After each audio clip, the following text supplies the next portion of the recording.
number 1 and 2. Screen's very orange across the top. I just now noticed, I was like, wait a second, both these teams have orange. Their logos may be a little bit similar. A lot of times there were some jokes around last year when both of these teams were towards the bottom of the standings that they were kind of clones of each other, but that is not to be this time. Phoenix1 is now 8-5, and both of these teams have actually made pretty substantial strides since last split. Bans not really showing that much early on, aside from the fact that heavy targeting from Phoenix1 towards Akaadian's most successful champs. Yeah, along with the Malzahar that they took out first and foremost, the remaining 2 bans in this first phase are going to be Graves and Rengar. The bans from Echo Fox. LeBlanc is number 2. Still got a few seconds left before they lock in that third one. The last ban before the picks actually starts. We'll have to see what they really want to keep away here from the side of Phoenix1, and it will be Ryze. Yeah, so still some powerful junglers left. The Kha'Zix hasn't been as heavily prioritized on patch 7.4. Meteos is also heavily prioritized Elise, but because both those junglers are up, you wouldn't expect there to be a huge pinch on those champion pools. And Meteos being able to pick from whatever he wants in his jungling pool might be a nice advantage for Phoenix1 this game. They were hovering around on a couple of different looking options, but they are going to decide to go with the Ezreal that Arrow had a lot of good performance on last night. Agreed, but it's also a little bit surprising to see the Ezreal first pick. I think that does kind of speak to the heavy target banning of priority junglers versus the heavy target banning of some of the best champions in the mid lane that have received nerfs in patch 7.5 but are still in patch 7.4, which left this environment where there wasn't much that was needed to be first pick. So we got to see one of the more rare first picks in the LCS. I can't remember the last time I saw Ezreal as the first pick in the draft. Well, the first pick in response to that on the side of Echo Fox is going to be the Olaf. They left it open, but since Phoenix1 did not take it first, that means that Echo Fox and Akaadian have the opportunity to snatch that one away from Meteos, along with the Ashe. Absolutely, and Meteos, when I think of Olaf, I would expect it to be on Meteos for this draft phase, and maybe Echo Fox saw that coming with the way the drafts was being played out. Not to mention, if Meteos does go with Elise, if we think back to Worlds, Olaf was the pick that would shut down Elise. So those interactions still exist where post 6, you can just run the Elise down, and it makes it very difficult, especially since Meteos likes to go the full AP Elise. It's going to make it hard to survive, and it's going to make it a more dangerous pick. The second pick locked in for Phoenix1 is going to be Lulu. We saw what TSM was able to do with that pick right before this, combining it with a powerful tank in the top lane. So, man, everyone picking Lulu this week. There must have been so much Lulu success in scrims. You always kind of see these picks that creep up over time, because this is the second week we've been on patch 7.4, but really this week is where everyone's been prioritizing it. And if they lock in Zac, it's because they do not want that Elise versus Olaf matchup, and there we go. There it is. Glad to see Meteos picking up that champion that he knows he's good at, that he's very comfortable on. We've seen him play it before. He did find the win with it. It's not picked nearly as frequently as the Olaf and the Elise are for him, but it's always that nice little pocket pick that he's got waiting if he needs it in one of those desperate situations. Yeah, I mean, in this meta, it's almost exclusively a Meteos pick, and that was kind of what we knew we were getting when Meteos rejoined the LCS. He said, I haven't really been trying to keep up with the meta. I've just been playing the champions I like and the champions I'm good at and trying to make it work, and Zac fits specifically into that bucket. Absolutely does. The final pick for Echo Fox in the first part of this champion selection process is going to be Karma, likely to go down there with the Ashe in the bottom lane as the bans begin again, and Gangplank going to be taken off the table. Echo Fox does not want to have Zig on that one. Yeah, he's been quietly good on the carries, as you mentioned, this split. Not to mention, the reason you would pick the Karma is just to make sure you have the haste for the Olaf in the mid and late game, so they can match some of the haste from the Lulu. And it looks like, at least now, since there is AD carry, support, and jungler picked by both sides, they just get to target whatever of the 2 solo lanes they feel are most threatening. Yep, lots of focus onto those solos. The first 2 bans going to be focused towards the top side, with Shen being the ban from Phoenix1. And now as we move into the last couple, Echo Fox going to take Syndra off the table. Phoenix1 will have one more ban before we pick the last 4 champions. We'll have to see if they want to continue to target Looper in the top lane, or maybe show Froggen some love, show him some bans. Oftentimes, Echo Fox does draw some strange bans towards Anivias and Twisted Fates and stuff that only Froggen plays. Yeah, absolutely. And it's almost hard to ban all of those champions, so they end up just going with multiple top lane bans. This is playing into Zig's hands a little bit because he has kled if he wants it. So the more top laners that are meta they can take out of the equation, the higher he feels like the chances are that he gets an advantaged matchup with the kled. games we saw last night when he did have to play the kled into the Nautilus. It was rough early on. He did go down by a significant CS deficit, so understand why they're taking that one off the table, not wanting to really have to deal with that again, as Echo Fox gonna go ahead and bring in the Fox, grabbing up Ahri for Froggen. Yeah. Froggen's Ahri was actually really good last week when he played it, even though it didn't always lead to victories. Even from a deficit, he really kept them in the game with his ability to find AD carries in the sides of fights and one-shot them. Not to mention, we have seen Ahri rise more as a blind pick mid laner. This is not the first time this week we've seen Ahri picked in this exact situation, opting to pick a different role as the last pick counter. Phoenix1, what are you going to respond to this with? The answer will be Cassiopeia there in the mid lane.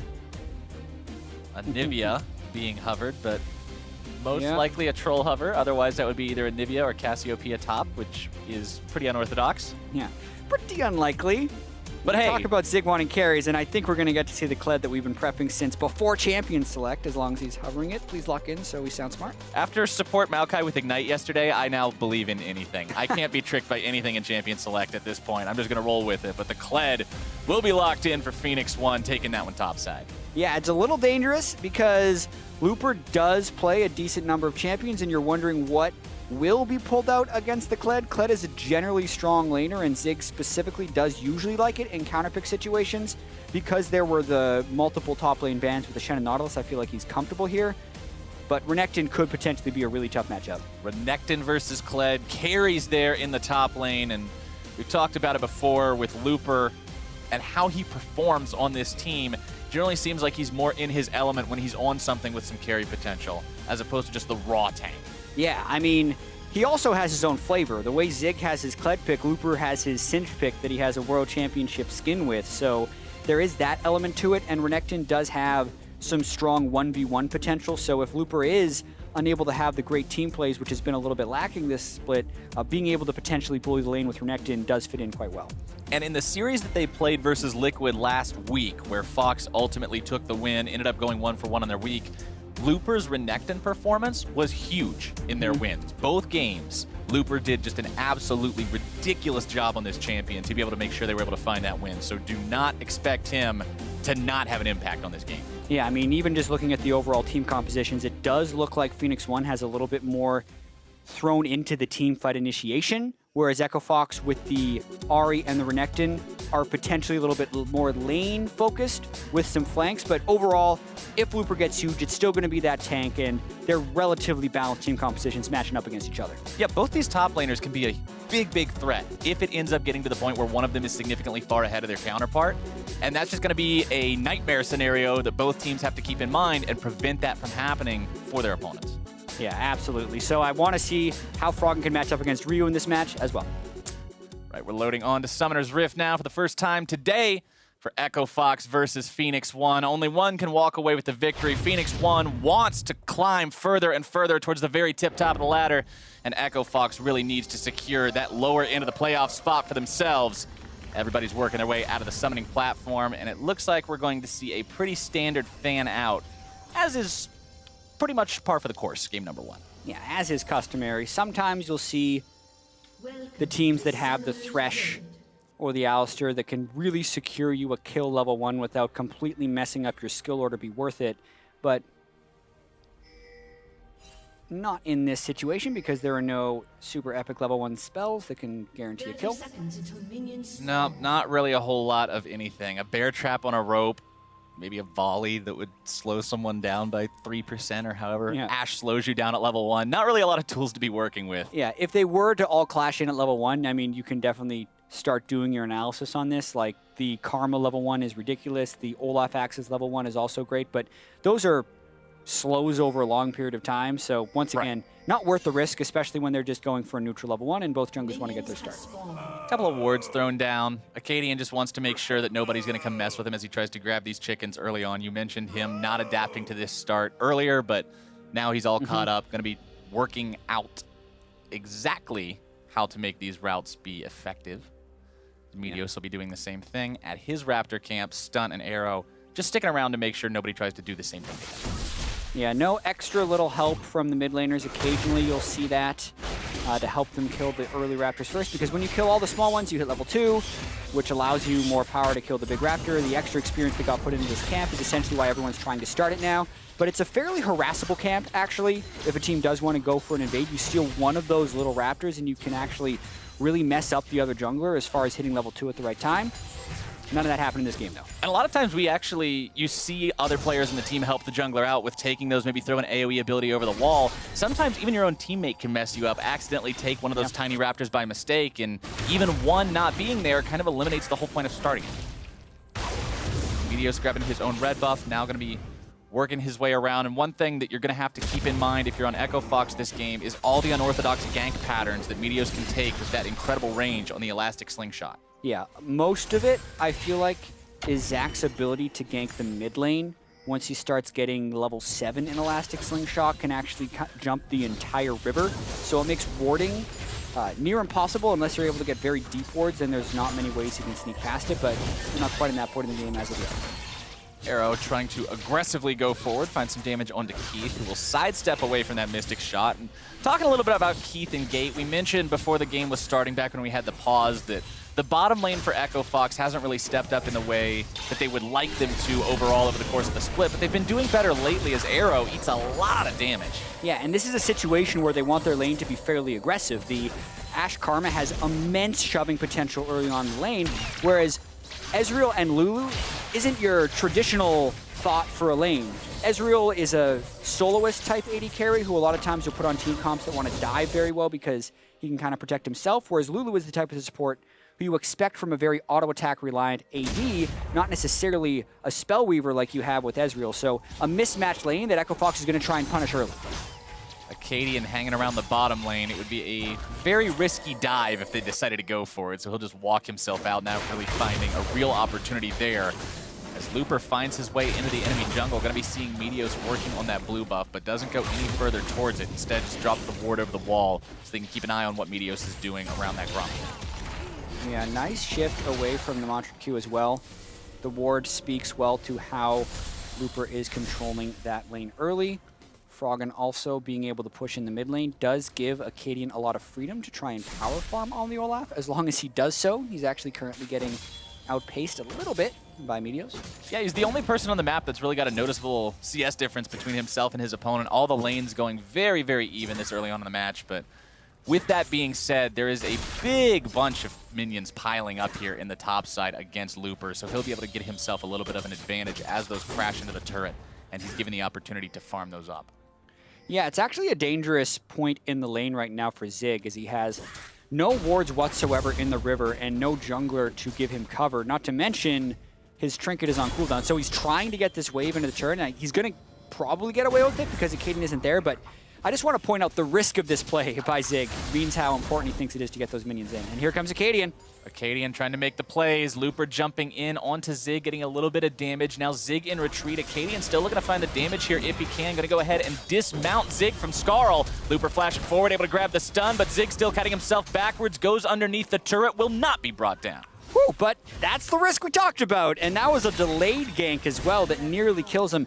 Zig knows how to survive ganks on kled though, has the dismount to reliably make sure he combos his flash with the little hop back he gets once he gets dismounted and presses his Q. So nice job surviving the gank, but it did cost him his summoner. That summoner down means he might be a target for a repeat visit sometime if Akaadian decides that that is going to be a good investment. Yeah, the bonus is that the summoners from Akaadian and Looper are also down. So technically he won that summoner spell trade and he needed to recall anyway. So it did work out quite well for Zig in the end. Definitely not the worst situation you could be looking at as Gate finds his way around on top of Arrow. Again, going to be getting more damage with that Mantra Inner Flame. Froggen getting himself away from the gank here in the mid lane. Ryu and Meteos looking to make this happen if they can. Froggen low on mana. Petrifying Gaze finds him. But Ryu is such low HP, getting himself away over the wall with the flash, and Akaadian with no summoners will not be able to chase it down. Whew, and very close to getting killed right there is you kind of see the misfire from Meteos' Elastic Slingshot, misses Froggen by a mile. You don't get to recalibrate once you're in the air on the Zac right there, and it makes Ryu kind of turn and barely get the escape.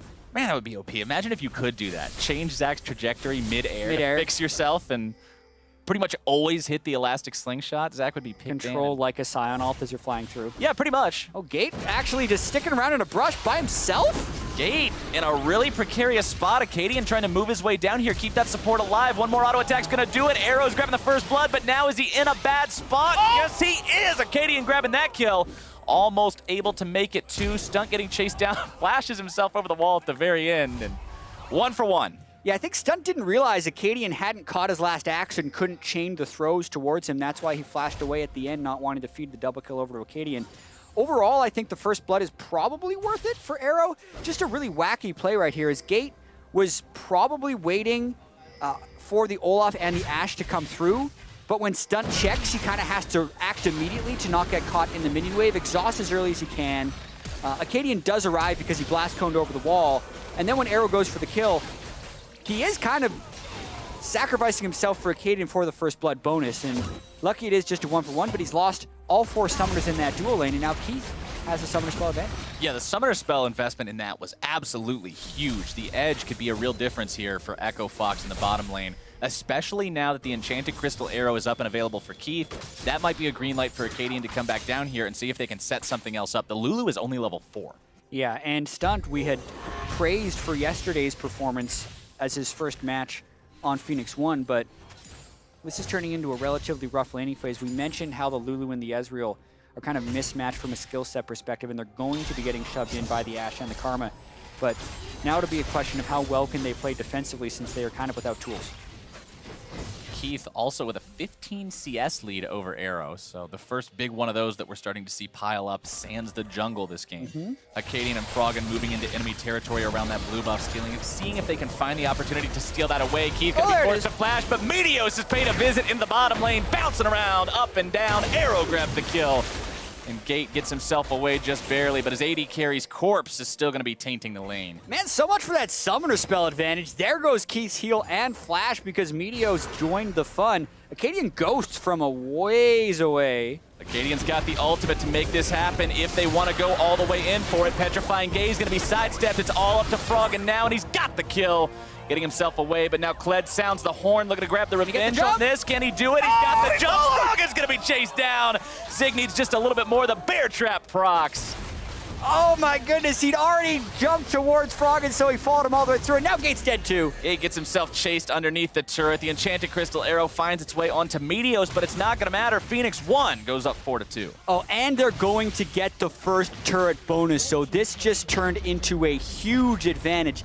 Going all the way back to that gank in the mid lane right here. The commit was pretty smart in a sense because they knew they were going to be able to secure the kill, but they underestimated the kled's mobility. Akaadian and Froggen knew their damage potential and figured they'd be able to kill as long as they had eyes on Zach, who was in the other side of the map, so they thought it was a safe dive. Zig, though, just flies, just zigzagging through the map.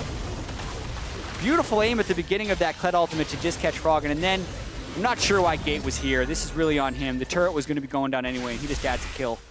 The second time this game that he's put himself in a spot where he didn't really want to be. Both deaths now can be chalked up to that. Considering that means that you could have avoided both of them, that's something that he's got to make sure that he's not allowing his opponents to continue to do as this game goes on with 1,500 gold lead and now a Cloud Drake under the belts as well. Phoenix1 is looking solid 10 minutes into the game. Yeah, and look at all the wards they put in the lane. In the bottom side. I wouldn't call this the most efficient use of wards, but they definitely exist. So if Zig does want to teleport in, that's the play, because there's no way Keith can farm that wave safely while those wards are there. Just an entire line of them drawn across the lane. That was pretty interesting use of them. There's also a significant amount of vision being placed down by the side of Echo Fox around the top part of the river here. One of those being the Scuttle Crab, but there's also a couple of control wards in there, and we talked about them moving up, trying to take control over the enemy blue earlier as well. Both teams having a little bit different of an idea what they want to be doing with the vision in this game. Mid lane, the flash still down. Now, just now, back up for Ryu. So going to be a little bit harder to gank if Akaadian wants to try to come back, make some kind of a play. Top side, Phage completed along with the double Dorians and the Ninja Tabby for both of these top laners. Completely mimicked builds. Exactly, and Zig is just the one who's had more map impact early on in the game. I do want to just double back on the ward point right there. The reason those wards were placed in that way is because Stunt had his Sightstone and was going to be recalling anyways, and he didn't have any other huge wards on the map, so he just says, I'm going to give as many teleport locations as possible. The last one alive right now is on the brush up there, and it's unlikely to be used, but I do like the fact that Stunt made that play because it gives the top laner a lot of options. Top laners just continuing to go blow for blow up there as Keith, Froggen, Gate, everybody else on Echo Fox kind of going to be spotted out there by that ward in the mid lane. So not able to set the trap brush that they were looking for. Trying to get themselves back into this game. They recognize that they're down. They want to get some kind of a good pick like that. Zig jumping in onto Looper. Going to be eating a lot of damage early on. Ooh, just barely misses out on the second proc for the bear trap on a rope. Yeah, and if you can get that bear trap on a rope to proc twice, it's actually... aside from an empowered flame spitter from Rumble, the highest damage level 9 ability in the game as far as base damages go. So one of the reasons Zig likes to play fairly aggressive in this. And here comes Meteos. Meteos trying to come in from behind, immediately going to be stunned up, goes for the last bounce. Keith getting himself locked down, Arrow finding the damage, True Shot Barrage able to grab the kill. Wild growth onto Meteos, but they don't want to take this one any further for now. Looper and Akaadian in hot pursuit of Zig, who's going to be stopped, as they will not allow that ultimate to get him out of here. He dismounts. Can they take him down before he's able to get Scarl back? Yup. And Looper's the one grabbing the kill. And the way Echo Fox is getting these kills is by killing Phoenix1 in between their turrets. So the question is about what you can do with the kills afterwards. Yes, it's a successful gank that puts Zig in a bit of a hole, but it's still going to be a ways until they can get that top turret. Meanwhile, there's a bunch of pressure on the bottom side. They're losing jungle control where Meteos is. The Stunt is able to roam up the river on Lulu. What is this going to cost them? Well, they've got the tier 1. Now, as long as they can get bodies back down bottom side. Hopping all the walls. Zach trying to make the move. Here he goes. Not going to find the elastic slingshot connect, so immediately has to retreat. A lot of damage being poured into him as he makes that walk away, but he'll still be all right for the time being. Yeah, that was ambitious by Meteos. He didn't even have Lulu there. It was pretty much going to be a 2v2 turret dive, so pretty easily dodged away there. Imagine how cool it would have been if it worked. It would have been. That would have definitely been a highlight play. And it also just kind of makes you reconsider your position when you're Keith and Gate, thinking, this dude just hopped from who knows where and is in my second turret. Like, what? Is there anywhere where Zach can jump on me? The mental aspect maybe is important. Just playing the mind games. Is there anywhere that's even safe against a level 9 Zach? And those places are few and far between. Meteos now going to be proccing that level 10. Getting closer and closer towards that level 2 ultimate as both top laners are content just staying towards this top end of the map, 14 minutes in. Next Drake will be a Mountain Drake if either of these teams decide to fight for it. And we've got a very close game on our hands. Yeah. So if they do decide that it's worthwhile, we could see a pretty explosive fight. Yeah, the only place where it's running away a little bit is down with Arrow and Stunt. The fact that he's got a very early tier in Sheen off of the first blood that he essentially suicided for, but then is, with the help of Meteos, transition that into the third kill against a fairly physical damage team, also picking up the Ninja Tabi. Going to be slippery, tough to kill, and making a lot of use of that first pick Ezreal. Let's see if he goes for the Iceborne Gauntlet this game as well. We saw him do it in one of the matches last night.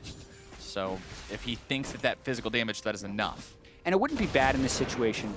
Most of the time we see people going Trinity Force just because the damage difference is so high, but they're in a team composition with Cassiopeia and kled. They're going to have other sources of damage where sometimes the survivability can outweigh it. Curious to see where he goes this match. Akaadian hanging around, clearing out the Scuttle Crab, just trying to provide some control for his team over the Drake pit, considering that's going to be live in under 1 minute now. Phoenix1, though, they've got similar ideas, moving themselves in, utilizing the Scryer's Bloom to get some eyes on those wards, take out any of them that they find. A lot of bodies hanging around this bottom part of the river right now, Jatt. And there's Meteos. Meteos coming in, but he's not going to be finding anything, backing himself out. Yeah, did burn Froggen's ultimate, though, which will diminish the amount of aggression that Echo Fox can put forth, especially for the Mountain Drake, which is spawning in 30 seconds. So absolutely worth it as far as when you're going to go for that elastic slingshot. And now Phoenix1 is going to look to move into the river for vision control. Ahri with ult compared to Ahri without ult, just two vastly different experiences in a team fight. Almost a totally different champion. Ahri really becomes Ahri with that ultimate, whereas someone like Cassiopeia, while it is important to have the ult up, is still going to have that machine gun damage with the Q and the E. So not a great need for Froggen there, and potentially cost them this trade. Phoenix1 should be securing this one rather easily. Teleport's coming and they're going to fight it. Echo Fox wants to take it down, see if they can at least punish for this. Akaadian looking to make his way into the pit if he can. Stunt going to be jumped on. Looper exhausted. Meteos into the back line of Echo Fox. Zig going to be joining up. Keith is soloed out and brought down. Looper and Akaadian into the pit. They're going to be grabbing that Drake. As now Akaadian's going to be brought very low, taken down next. Looper trying to get himself away from this one, but Phoenix1 is locking him down and shutting him out. Arrow grabs that kill, and it's a 3-for-1 trade, but Fox takes the Drake. Yeah, Akaadian was able to get it right at the end, but I actually credit Phoenix1 for turning and fighting even when the Drake is low.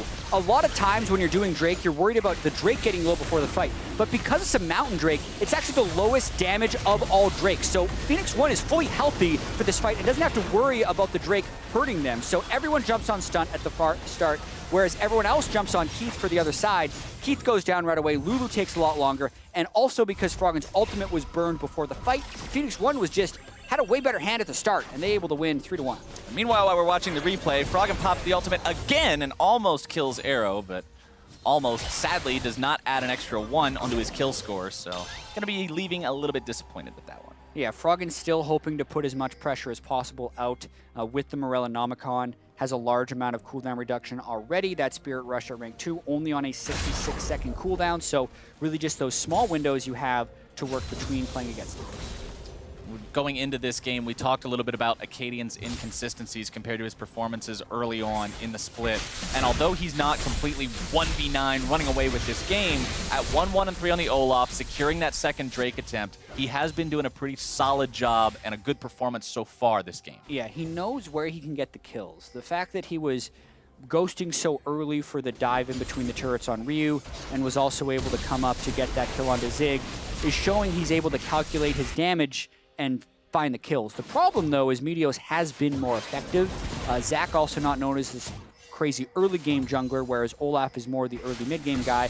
Meteos is in a position where he can outscale and also have better late game initiation, so it's going to be tricky for Phoenix1 from here on out. Yeah, Zach doesn't really for Echo Fox, rather. Zach doesn't really turn on until he hits that level 7 that you were talking about, hits that level 9, when the slingshots can start coming from all over the place. But Meteos has reached that point and more, and he's 2-0 and 4 already, so the sky is really the limit for what he's able to do on the Zach this game. 2-0 and 4 on him, 6 out of 8 kill participation. Akaadian does have 100% KP, though. He has been a part of every single play that Echo Fox has been able to make onto their opponents. Charm not going to connect onto Ryu.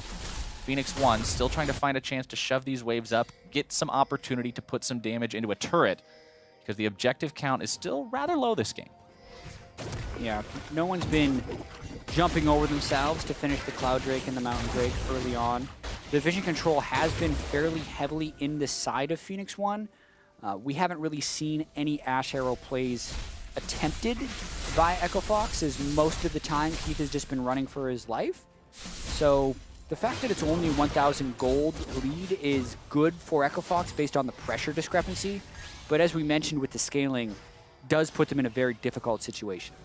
And Keith, 0-3 and 1 on the Ashe compared to the 4-1 and 3 on Arrow. You talked about how that's the building difference right now, and it's really starting to be showcased even more as the Phage in Arrow's inventory does indicate he's going to be going for the Trinity Force. We were talking about which item he would likely be picking up this game, and he does want to go for the damage-heavy option. Phoenix1 ahead right now as we tick 20 minutes, 81.3% win rate when they're this far ahead. Yeah, with a lead at 20 minutes, and this lead is one of the smaller ones you can imagine, 1,300 gold, but small scaling advantage if Zig can avoid getting picked off. He might actually have to give up this turret. Looper and Froggen will not be allowing him to stick around without some kind of a fight. Froggen moving forward, be threatening to zone him away with the charm, but Phoenix1 has decided, all right, you want to put the solo laners in the bottom lane, we're going to be looking for Baron. Keith, Gate, and Akaadian working their way towards this. Meteos coming over the wall. Elastic Slingshot comes out. Petrifying Gaze not going to be hitting much of anything. Ryu popping the cleanse, keeping himself alive through the stuns. As Akaadian has to fall back now. He and Gate both incredibly low. Looper looking to work his way into the fight now. Meteos grabbing the kill onto Gate. Now has to try to grab the kill onto Akaadian as well. Going to find the double as Looper runs down a couple of different players. Phoenix1 now going to be losing their support as well. 3 dead on the side of Fox, 2 dead on the side of P1. But Froggen and Looper not only found the tier 1 in the bottom lane, they're going to find the tier 1 in mid lane as well. Now jumping onto Zig, some nice chain CC. Zig in some real danger of potentially being brought down here, but it's Looper who overcommits. Meteos and Zig chasing this down as long as they can. Zig remounted, going to be that much more of a threat. Froggen with the charm over the wall, keeping him safe and getting him out, but the elastic slingshot right back into the mix, not able to provide the damage. Yeah, there's a lot to unpack from that fight as Zig is continuing to chase. He might get him. Looper still might be in trouble, just barely able to slice his way out of that one. So much happened there. The advantage is actually to Echo Fox because they were able to get 2 turrets, but this play, when Phoenix1 saw 2 people bottom, wanted to force a pincer. I'm curious as to why the kled TP took so long. Because if he would have teleported a few seconds earlier, they could have killed Gate, Akaadian, and Keith right away. When that doesn't happen, Looper ends up matching, and despite having 2 people bottom side for Echo Fox, it gives time for Froggen to roam up that we're seeing on the minimap right there and kind of equalize the fight with 2 kills. And then because Echo Fox was able to kill this mid lane turret as well as the turret they killed beforehand, they're actually up in gold. We talked about the 1,300 gold discrepancy they had at 20 minutes. It's gone now. Yeah, Echo Fox with an even smaller lead. It's not even 100, but it's there. Very, very, very minute advantage for this team over their counterpart. But it's still better than being down. And they got to be feeling good about the way that ultimately played out, not giving away the Baron, instead grabbing the objective. Now they've got all 3 of the outer turrets down on their opponent's side. Means they're going to be more comfortable pushing up into enemy territory, laying down those wards, and taking control over more of the map. Akaadian looking to solo down this Cloud Drake. Yep. Nobody even nearby at all for Phoenix1 to contest it. And P1 is going back for the Baron for the 2nd time. Yeah, I mean, I have to imagine this is only to try and bait a fight in. And Meteos is trying to get his elastic slingshot down, but actually, if they never come in, they have the hawk shot. They'd have to go right now. They have to go right now if they want it, but it's going to be secured. Phoenix1 have found themselves the Baron. But now the fight is going to be breaking out in earnest. Looper going in, but he's all alone. He's going to be turned into a nice pair of boots before it even starts. Meteos now the target as Echo Fox trying to get themselves out of a really precarious spot. Phoenix1 have been able to find 1. Can they find more? Akaadian running into the fight. Ragnarok berserking. Arrow exhausted over the wall, finds the damage as Froggen's going to be juggling around. The more damage pouring in. Phoenix1 have found 4. And Akaadian, the last man standing. And it was actually the perfect call for Phoenix1. When Arrow's True Shot Barrage scouted Akaadian at the Drake, as well as Froggen in the bottom side. While I thought it was going to be a base for the fight, when they have the control ward in there, there's no vision for Echo Fox, they don't have a smite, and they only have 3 people with which to face check against potentially 5 for Phoenix1. So really, once that True Shot Barrage came through, it was clear for Phoenix1 what they needed to do, and they got it done, not to mention the fight afterwards, which was perfect. And we just mentioned a 1,000 gold lead turned into a 100 gold deficit that's now back into a 5K lead.